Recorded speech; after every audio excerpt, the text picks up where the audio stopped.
পথে এবার নামো সাথী, পথে হবে পথেরা। জনস্রোতে নানান মতে মনো রাখেন ঠিকানা,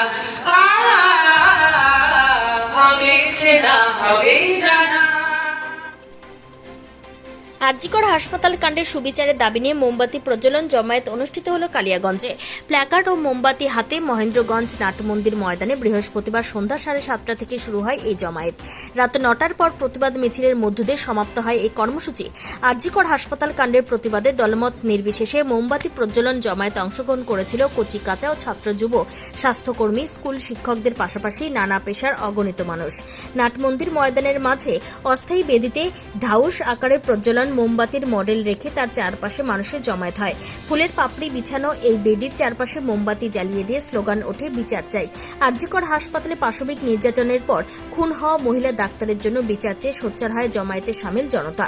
এরপর প্ল্যাকার্ড ও মোমবাতি হাতে শুরু হওয়া প্রতিবাদ মিছিল হাসপাতাল রোড ধরে বস্তাপট্টি মোড় দিয়ে নাটমন্দির ময়দানে ফিরে সমাপ্ত হয়। নিজস্ব সংবাদদাতা খবর, কালিয়াগঞ্জ। আমাদের সকলেই জানি আরজিকরের যে ঘটনাটা ঘটেছে তার বিরুদ্ধে প্রোটেস্ট করলেন। আজ আমরা এখানে জমায়েত হয়েছিলাম সকল কালিয়াগঞ্জবাসী। তারপর এখানে আমরা বিভিন্ন স্লোগানের মাধ্যমে প্রোটেস্ট জানালাম। এখন একটা মিছিল হবে, তারপরে ফিরে এসে এখানেই আবার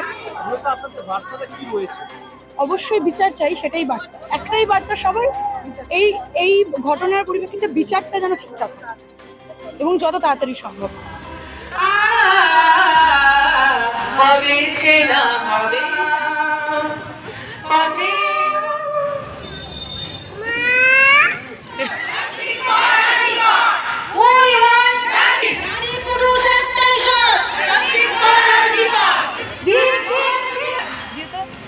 আর নাই ভুলছি না, ভুলবো না, তিলোত্তমা তোমায় আমরা ভুলছি না,